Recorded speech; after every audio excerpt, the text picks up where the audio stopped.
There's a whole new meaning to the word silent assassin. Modified times a bunch.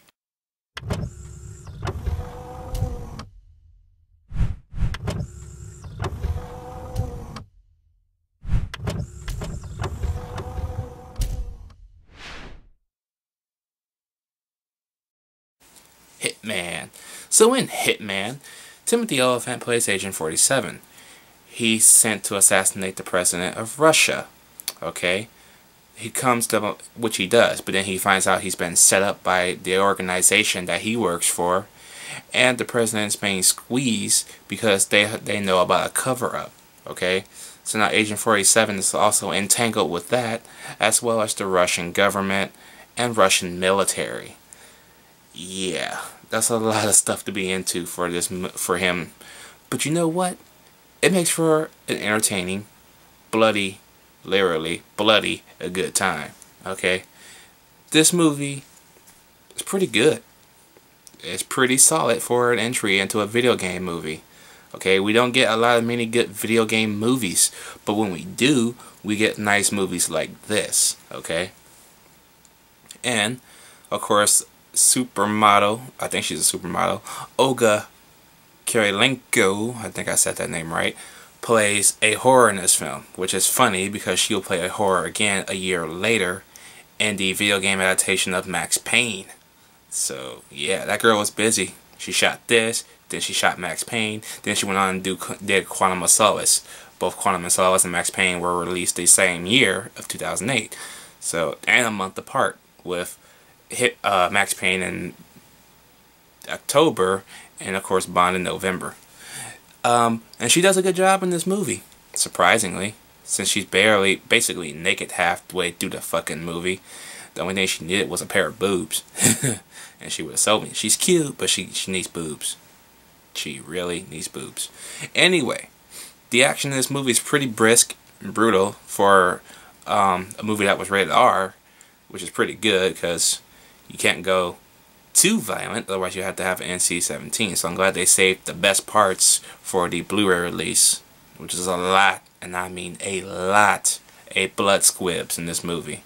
Okay, now there's not very much character development because the story is moving along at such a quick pace, especially for the fact that the movie is only 94 minutes in length, that kind of takes a hit for this movie. But because you have the likable characters of Agent 47 and Olga Kurylenko's character, I forgot her name of the movie, but so well, it's okay.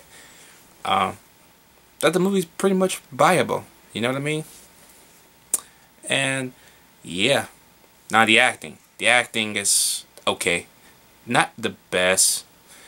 I'm kind of disappointed with Timothy Olyphant. Now I know why he actually did the movie. He didn't just do the movie because he either knew what the video game was or he either wanted to do it. He did it to pay for his house. And he wouldn't do a sequel because he only did this to pay for his house.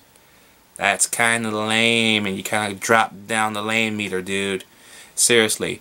Because now you have Justified. I know you just came off of, I think, Deadwood, which got canceled at that time. So you went and bought a house. Stupidly buying a house right before you knew you got canceled. Well, I guess it must have happened at the same time. And now you don't want to reprise your role in a sequel, which is forcing Fox to make a reboot now. Thank you for that. Thank you for all that.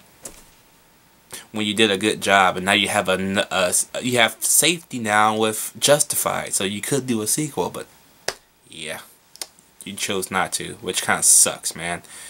But it's good seeing Olga Kurylenko in another video game adaptation, even though it's one good video game adaptation a year away from a shitty version of a video game adaptation. But yeah, all that aside, the violence is good, the action is good, it makes this feels like a good Hitman movie. The way he dresses, the way he acts, and then there's a man in here that's also an agent that hunts him, and he's bald headed too. And from the back, he looks like an older Agent 47.